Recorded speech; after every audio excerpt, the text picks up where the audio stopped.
that happens in the quietness of the night when everyone else is asleep. That moment when you're lying there staring at the ceiling and your mind begins to replay every conversation, every missed opportunity, every time you almost stepped forward but didn't. And in that darkness, a voice whispers, not loudly, but persistently, what if you're not good enough? What if this doesn't work? What if they were right about you? That voice, that invisible force, it has destroyed more destinies than any external opposition ever could. See, we live in a generation that celebrates failure. We have conferences about it.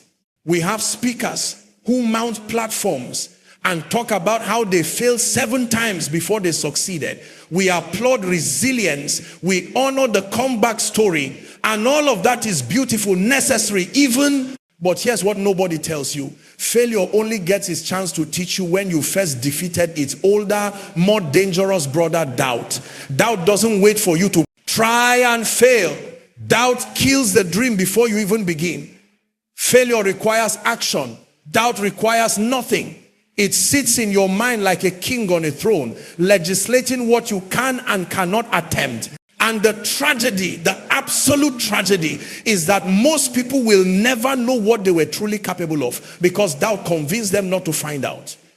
I want to take you somewhere back to a small village, not in any history book you've read, but one that exists in the countless forgotten places of this world. There was a young man there, let's call him David, though that wasn't his real name, who had a gift. He could fix anything. Radios that had gone silent for years, watches that people had given up on, even the old generator that powered the village school. Bring it to David, and somehow, some way, he'd figure it out. People in the village would say, David has magic in his hands. But David would just smile and shake his head. He didn't see it as magic. He saw patterns. He understood how things connected, how systems worked, how one small adjustment could bring something dead back to life. One day, a visitor came to the village, a businessman from the capital city. His expensive car had broken down on the rural road and he was furious, shouting at his driver, making phone calls to mechanics who were hours away. Someone mentioned David. The businessman was skeptical. A village boy? What does he know about German engineering? But desperation makes room for possibility. They brought David to look at the car. He was 19 years old, wearing clothes that had been washed so many times. The color had faded into a memory of what it once was. He opened the hood and stared. For 15 minutes, he just stared, occasionally touching a wire, listening to something only he could hear. Then he made one adjustment. One single adjustment. The car roared to life. The businessman was stunned. He looked at David with new eyes. Young man, do you know what you just did? I have a factory in the capital. We manufacture industrial equipment. I need people who understand machines the way you do. Come work for me. I'll pay you more in a month than you've probably seen in a year. You know what David said? He said, thank you, sir, but I don't think I'm ready for that. I only know small things, radios, fans, simple machines. Your factory must have complicated systems, big machines. I probably just embarrass myself. Maybe if I study first, maybe in a few years. The businessman tried to convince him, gave him his card, told him the offer stood whenever he was ready. Then he drove away, back to the capital, back to his world. David never called. 3 years later, he was still in the village, still fixing radios and fans, still hearing people say he had magic in his hands, still believing he wasn't ready, still waiting for a mythical moment when he would somehow feel qualified.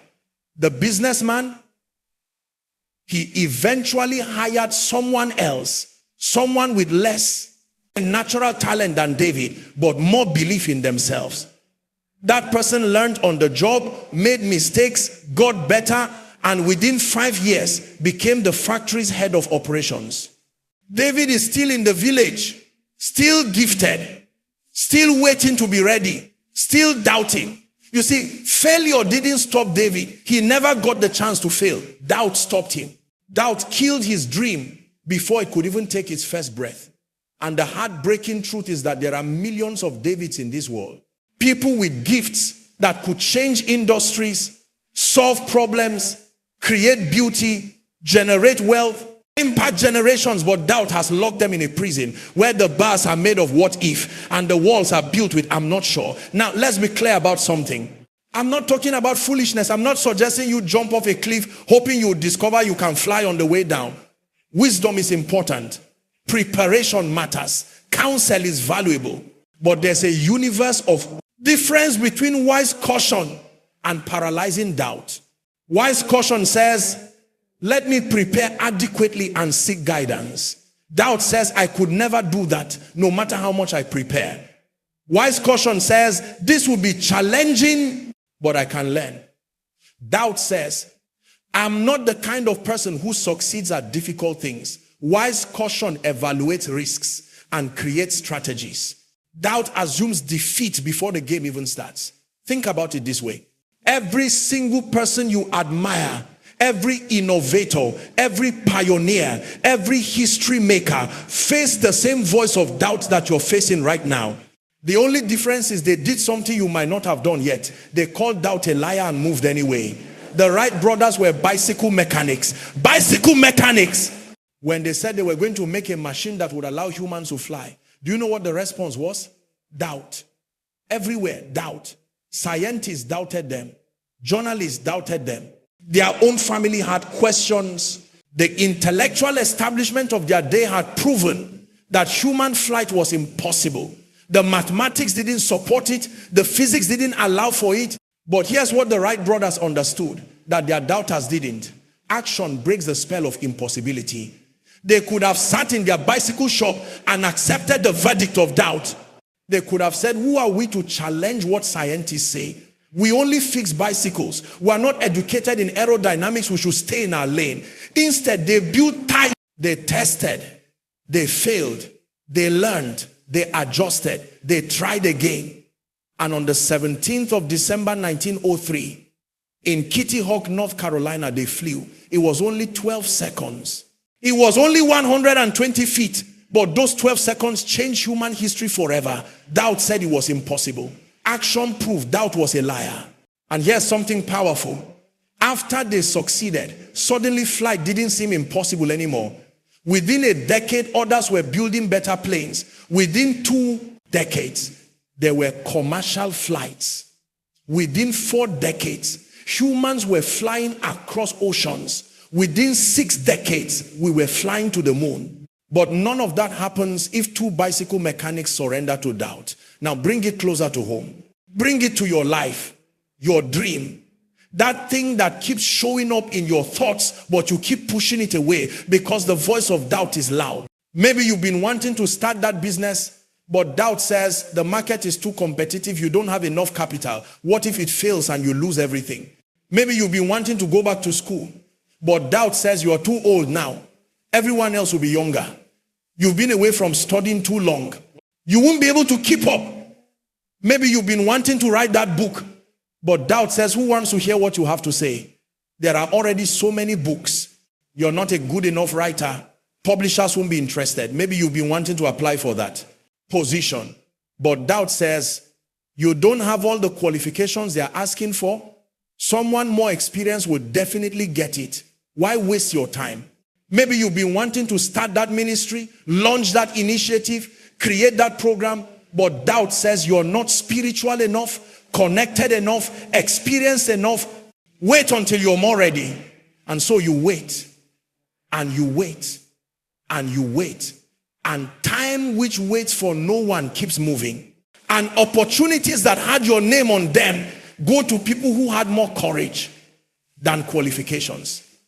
Let me tell you something that might sting a little but needs to be said. Your comfort zone is not a safe place. It's actually the most dangerous place you can be.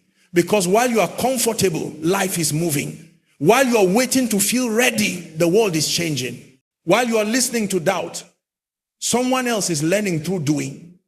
You think you're protecting yourself from failure by not trying. But what you are actually doing is guaranteeing a different kind of failure. The failure of never knowing what could have been. There's a story about a woman I'll call Grace.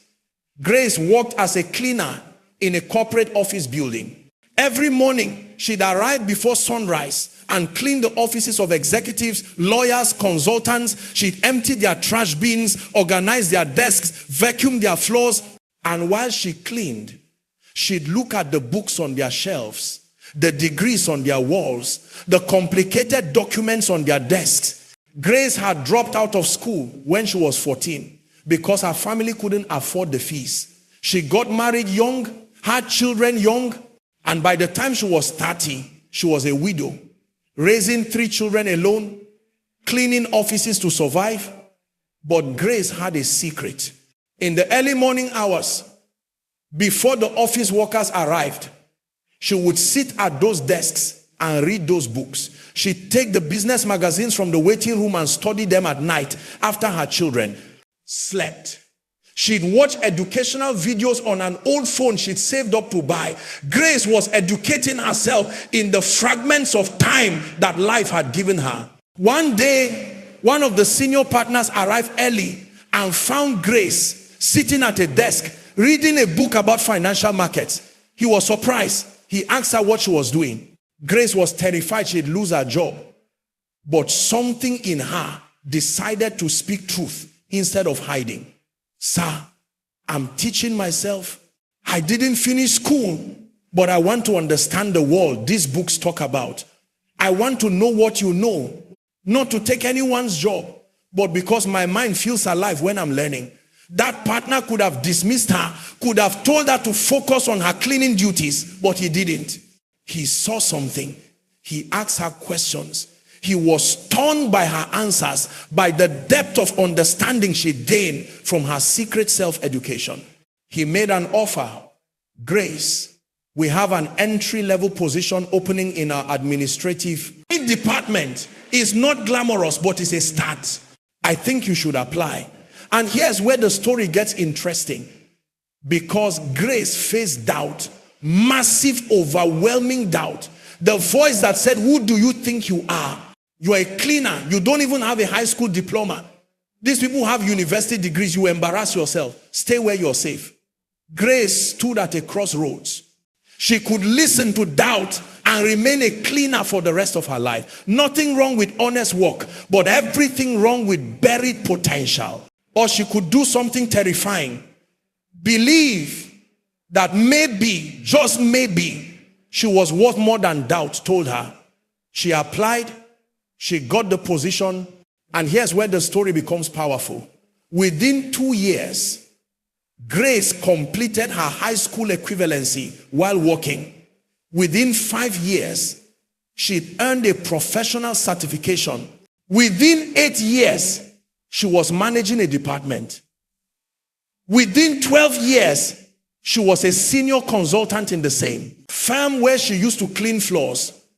Today, Grace runs her own consulting company. She employs 23 people. She sponsors the education of 47 children who come from circumstances like hers. She speaks at conferences. She mentors young professionals. But none of that happens if Grace surrenders to doubt. None of that happens if she decides that the voice telling her she's just a cleaner is more true than the voice telling her she's capable of more. You need to understand something crucial. Doubt is not wisdom.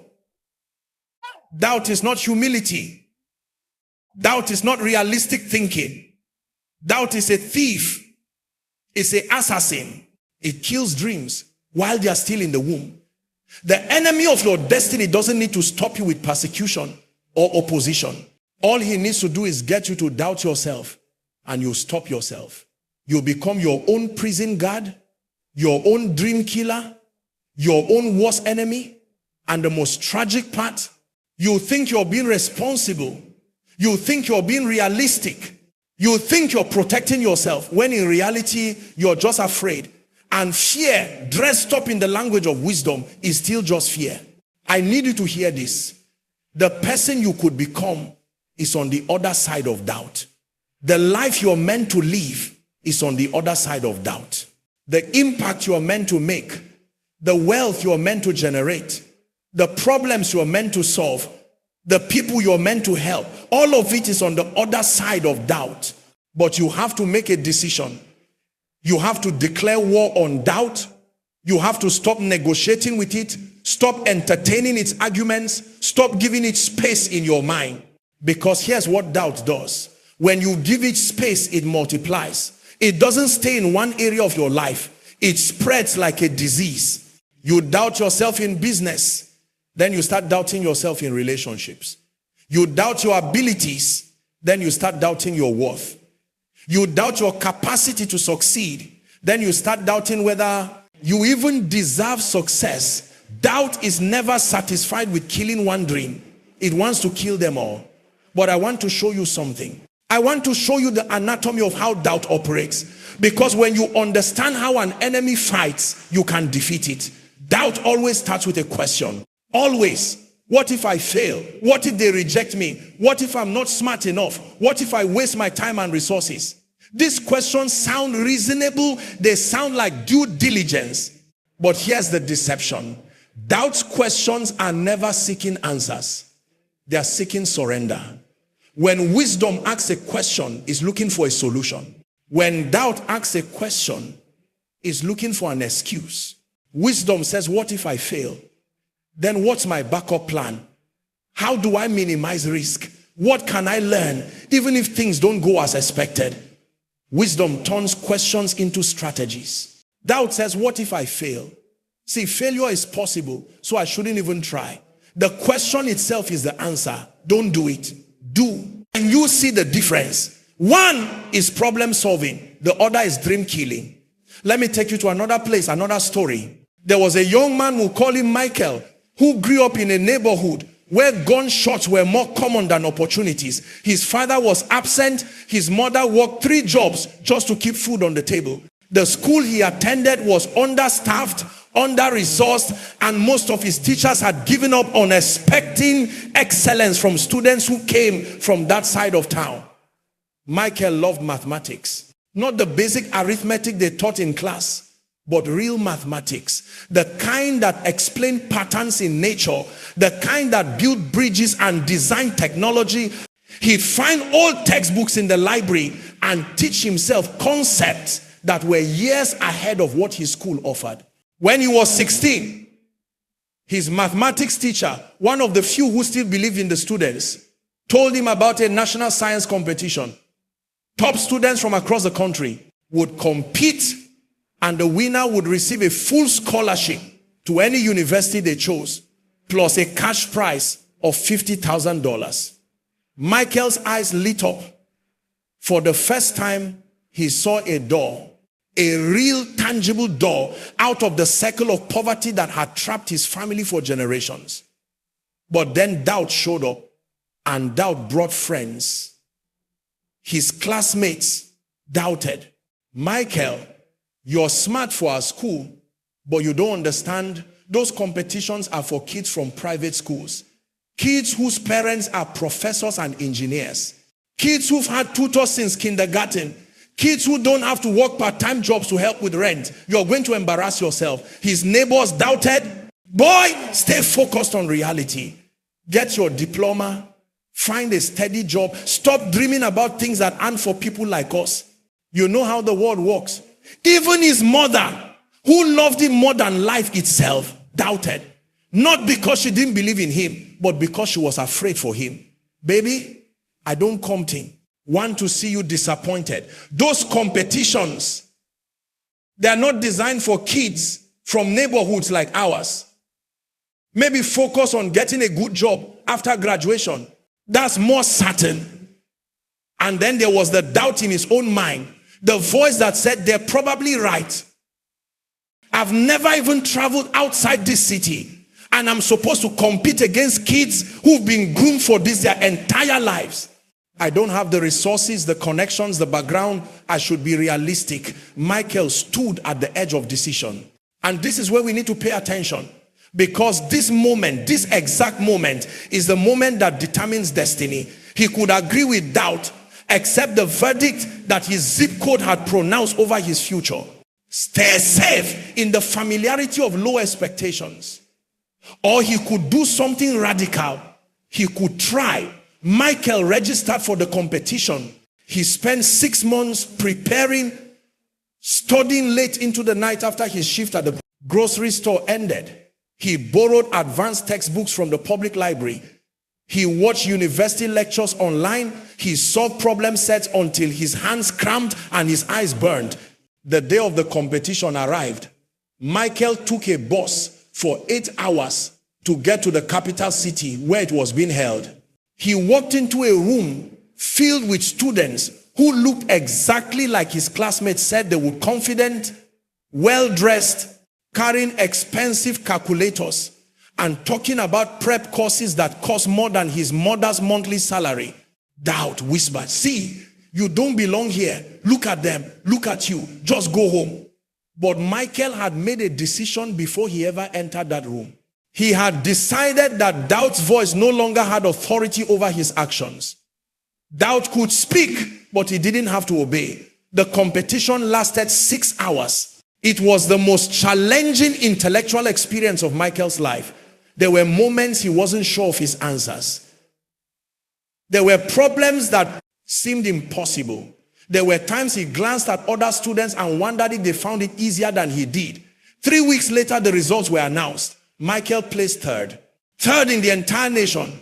He didn't win the grand prize, but he earned a significant scholarship and caught the attention of several universities who offered him additional financial aid. But here's what matters more than the placement.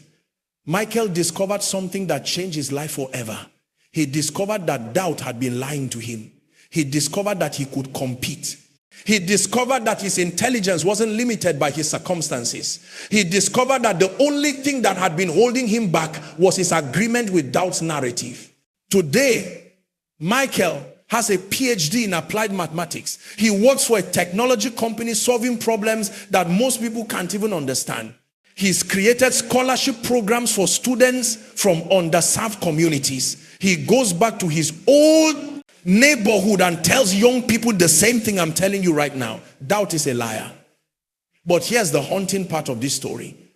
There was another student in Michael's mathematics class, just as brilliant, just as gifted, maybe even more naturally talented. That student heard about the same competition, had the same opportunity, faced the same doubt, but that student agreed with doubt. That student decided the voices were right. That student stayed home. Where is that student now? Working a job they hate, wondering what could have been, living with the ghost of their unrealized potential, still brilliant, still gifted, but never knowing what they could have achieved because doubt killed the dream before it had a chance to breathe. 2 students, same circumstances, same challenges, same opportunity, different responses to doubt, completely different destinies. This is what I need you to understand. Your response to doubt will determine your future more than your talent, your destinies, education, your connections, or your resources. Because all of those things are useless if doubt convinces you never to deploy them. You can be the most talented person in the room and accomplish nothing if doubt keeps you sitting down. You can have the most brilliant idea and die with it still inside you. If doubt convinces you it's not worth sharing, you can have the capacity to change thousands of lives but only impact a few. If doubt tells you to play small, doubt doesn't just kill dreams, it kills destinies, it kills legacies. It kills the future that was supposed to emerge from your obedience to your potential. And here's what makes it even more painful. When you surrender to doubt, you're not just robbing yourself. You're robbing everyone who was supposed to benefit from what you were meant to become. Think about it. Every invention that has ever improved human life came from someone who refused to let doubt have the final word. Every medical breakthrough, every technological advancement, every social reform, every artistic masterpiece, all of it came from people who heard doubt's voice but moved forward anyway. What if the scientists who discovered penicillin had listened to doubt? How many lives would have been lost? What if the activists who fought for civil rights had surrendered to doubt? How how much injustice will still be accepted? What if the entrepreneurs who build businesses that now employ thousands had let doubt stop them? How many families would be without income? Your dream isn't just about you. Your destiny isn't just for your benefit. There are people connected to your obedience. There are lives that will be changed by what you build. There are problems that will be solved by what you create. There are generations that will be blessed by what you establish. But none of them get access if doubt kills the dream. Now, I know what some of you are thinking, but I've tried before and failed. Doesn't that validate the doubt? Doesn't pass failure prove that maybe doubt was right? No. 1,000 times no. Failure is not the validation of doubt. Failure is the education of faith. Failure teaches you what doesn't work so you can discover what does. Failure reveals weaknesses so you can strengthen them.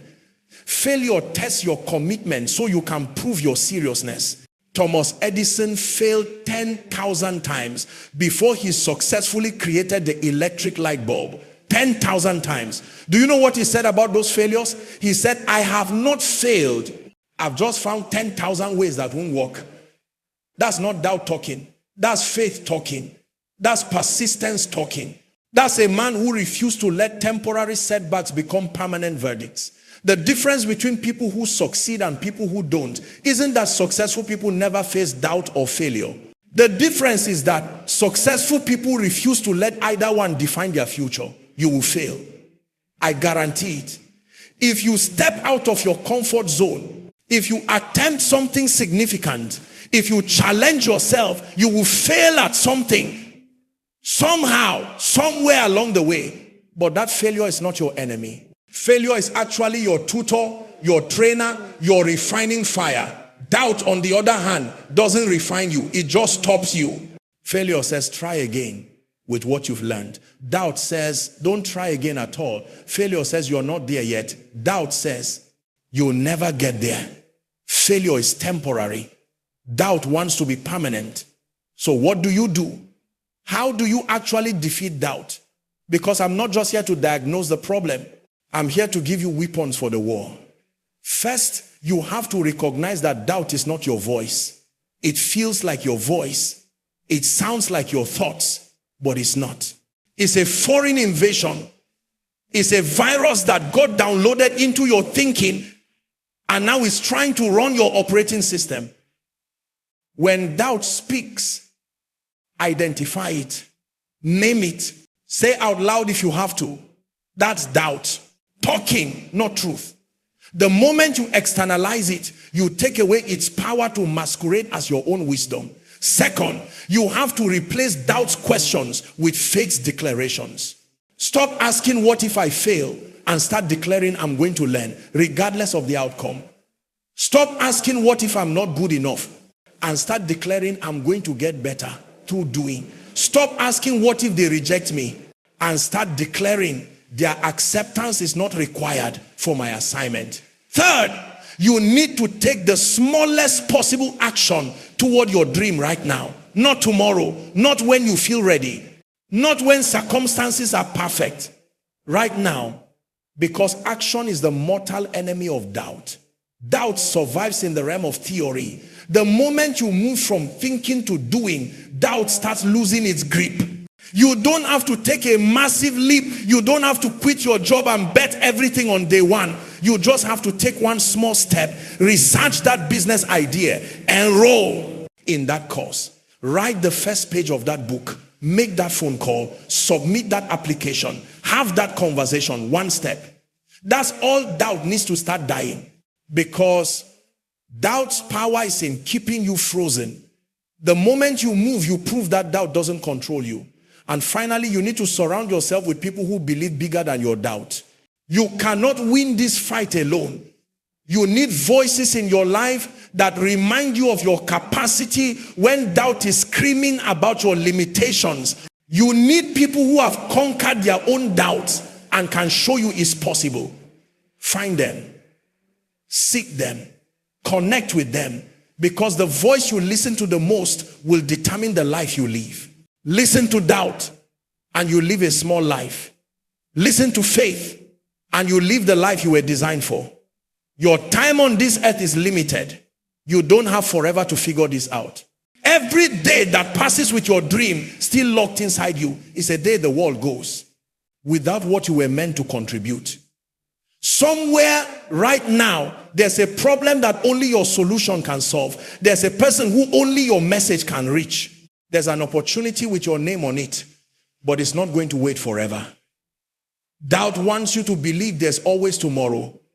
Doubt wants you to think you have time to waste. But the truth is, the best time to start was yesterday. The second best time is right now. Stop waiting for doubt to go away. It won't. Stop waiting to feel ready. You won't, not completely. Stop waiting for perfect conditions. They don't exist. Start messy. Start scared. Start uncertain. But start, because on your deathbed, you won't regret the things you tried and failed at. You regret the things you never tried because doubt convinced you not to. You regret the dreams that died in silence. You regret the potential that never got activated. You regret the cowardice you called wisdom. Don't let that be your story. Don't let doubt write the final chapter of your life. Don't surrender your destiny to a voice that has no authority except what you give it. You are more capable than doubt tells you. You are more valuable than doubt knows. You are more ready than doubt believes. And the world is waiting, desperately waiting for you to stop listening to doubt and start walking in your truth. Doubt kills more dreams than failure ever will. But today, right now, you can make a different choice. You can stop feeding doubt and start starving it. You can stop agreeing with his lies and start acting on your truth. Your dream is still alive. It's been waiting for you to give it permission to breathe. It's been watching, hoping, wondering if you'll ever be brave enough to try. Be brave enough. Not perfect, not fearless. Just brave enough to take the next step despite the doubt. That's all it takes. One step, then another, then another. And before you know it, you look back and realize that the distance between where you were and where you are is made up of steps you took while doubt was screaming at you to stop. And when you're standing in the future, you build with faith instead of the prison you accepted from doubt. You'll understand why this message mattered. You'll understand why this moment was the turning point. This is your moment. Don't waste it negotiating with doubt. Don't waste it waiting to feel ready. Don't waste it playing small. Step forward. Try. Risk. Dare. Become. Because your dream is not going to kill itself, but doubt will kill it if you let it. Don't let it move.